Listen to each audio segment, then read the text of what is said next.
there, I'm Tori, the Special Programs Coordinator at Auburn Valley Humane Society, and today we're going to read a book called Let's Get a Pup, Says Kate, and we're also going to talk about doggy language and how we can best communicate with our dogs and understand how they're feeling by how they're acting. So, I'm going to go ahead and start with the book. Let's Get a Pup, Said Kate by Bob Graham. All right. The end of Kate's bed was a lonely place. Tiger the cat no longer slept there. Tiger died last winter. So there were only Kate's 2 feet to keep each other company. Now Kate woke to full summer with the sun pouring over the back fence.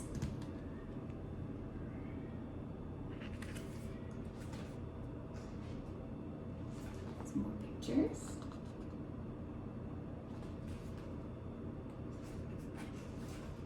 Let's get a pup, said Kate. What, a brand new one? Said a now wide awake mom. With all the wrapping still on? Added her breathless dad. Pups don't come wrapped, replied Kate. I know they don't, said Dad. It's just a joke.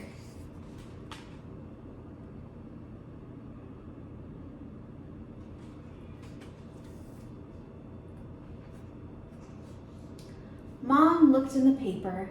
It must be small, said Kate. And cute, said Dad. And get all excited, said Kate. And run around in circles, said Dad. Said Mom. Look, the rescue center, the center for dogs without a home, the center for all dogs alone. With their breakfast uneaten, they all dressed and left immediately.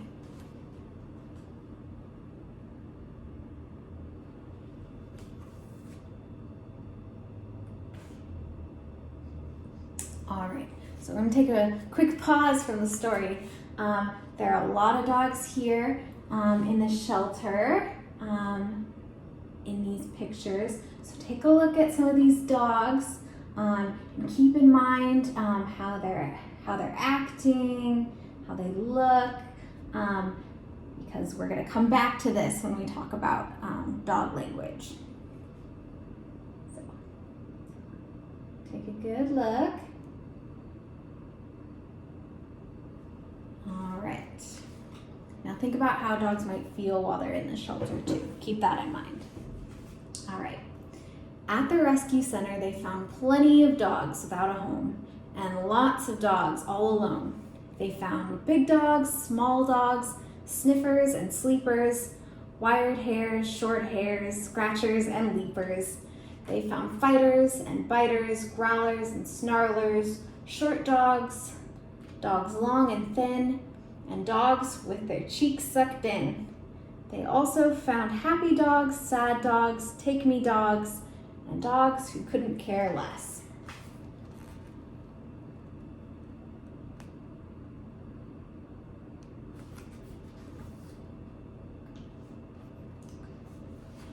They saw smelly dogs, fat dogs, lean and mean dogs, chew it up and spit it out at you dogs, and dogs like walking nightmares.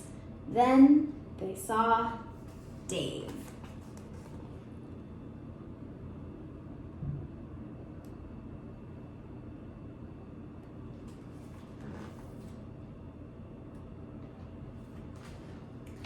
Dave was so excited he came out sideways. He barked twice, water flew off his tongue, and he turned a complete circle in the air.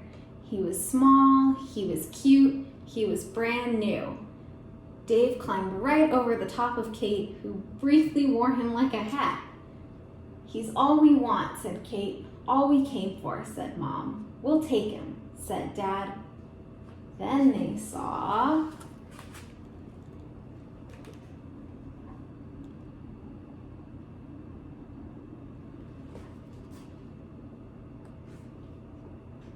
Rosie, and she saw them. She was old and gray and broad as a table. It was difficult for her to get to her feet, but she stood, it seemed, almost politely. Her eyes watered, her ears went back, and she radiated good intention. "My wish for you," said Dad, "is that you could lie on someone's living room floor." "Or on their couch," said Mom. "Or on someone's bed," said Kate. Mom's voice shook. "We would take them all if we could, but what can we do?"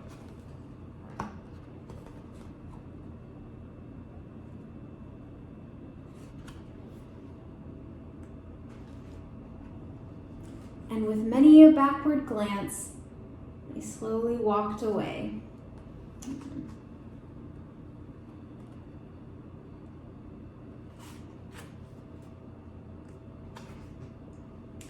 At home, Dave was everything that a pup could be and more. On his first night, he cried in his box.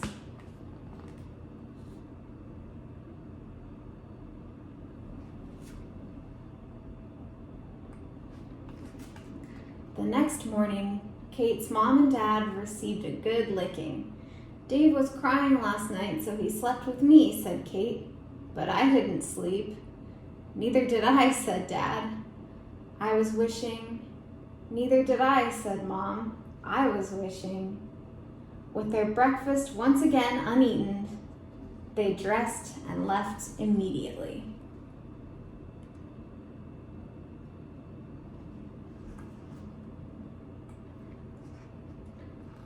At the rescue center, Rosie was waiting for them. "Let's get you home," said Dad. Aww.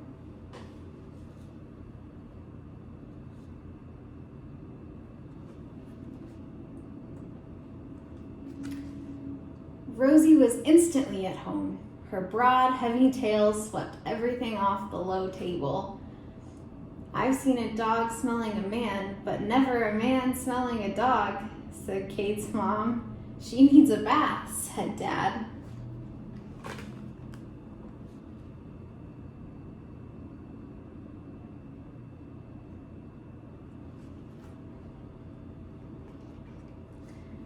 Now Dad's wish had come true.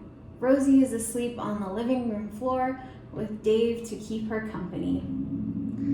Mom's wish had also come true. Now Rosie and Dave are asleep on the couch.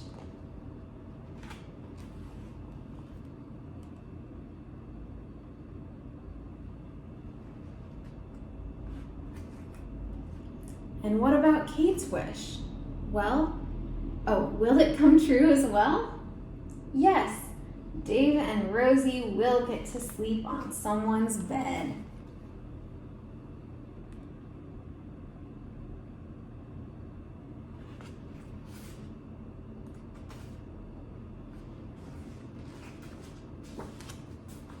Kate puts her head on Rosie's stomach. She hears angry gurgles, squeaks, and plops, lonely corkscrew sounds, and the pump, pump, pump of Rosie's heart like a big hollow engine room.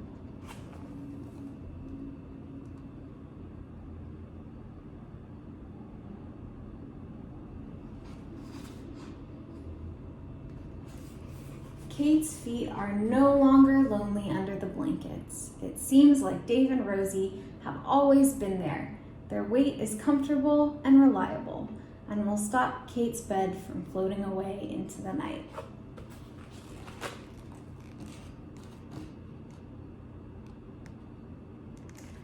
And that's the end.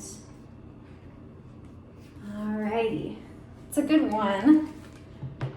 So now keep in mind what you were thinking about with those dogs at the shelter in the pictures, and how they were feeling or how they were looking, the stances that they were taking.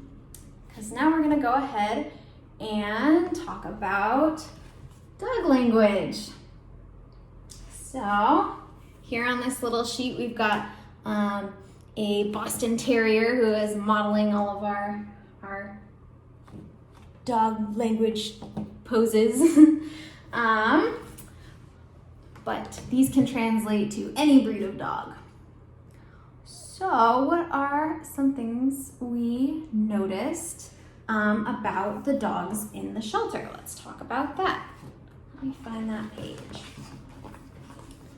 Alrighty, so when you think about dogs in the shelter,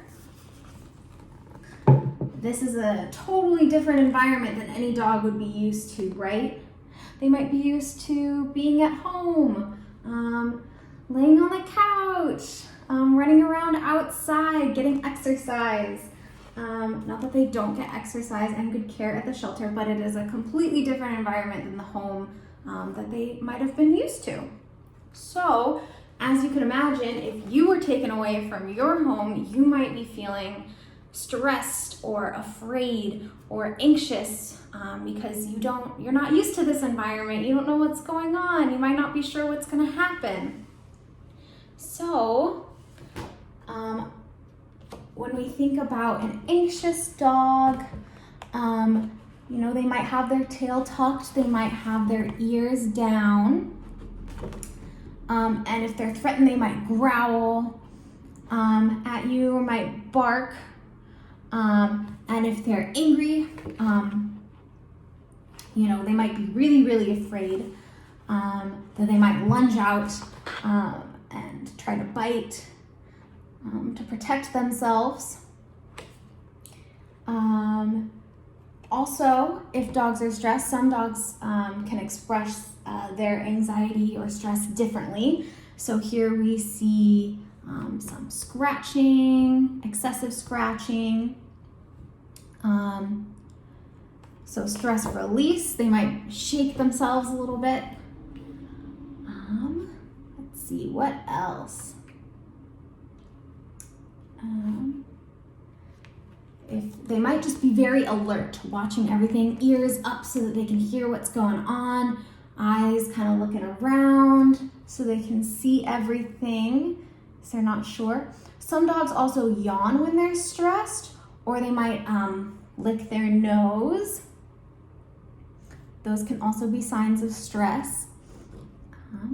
All a little bit different, so you kind of have to be able to take into consideration what the situation is and also the dog's behavior. All right, now in comparison to stress or anxiety, let's look at friendly, happy, comfortable dog behaviors. So we might see a dog rolling on its back, waiting for some belly rubs. If they're really comfortable with you, that can be a vulnerable position, so a dog that's anxious or stressed isn't going to do something like that. But one that's really comfortable might feel comfortable exposing their belly to you and asking for some belly rubs. Let's see here. Oh, classic dog pose. You see right here where he's bent down, he's got his tail wagging, ready to play, kind of ready in that pounce position.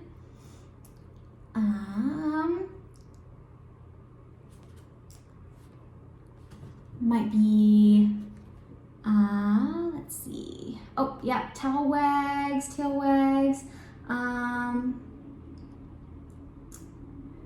Might have some, this one is friendly. Do you see friendly? He's got his ears kind of in a relaxed position, maybe squinting a little bit to show that he's happy. Yeah. And of course, this isn't an exhaustive list of everything that a dog might do, every type of feeling that they might express. All dogs are totally different, so at the end of the day, the most important thing to remember when thinking about dog language and how your dog is communicating its feelings is just to pay attention and watch them and get to know them so that you can keep an eye and understand how they're feeling and be able to accommodate them better. Alrighty, well, that is all that I have for today. Thank you so much for joining us, and we will hopefully be back soon with another humane education lesson.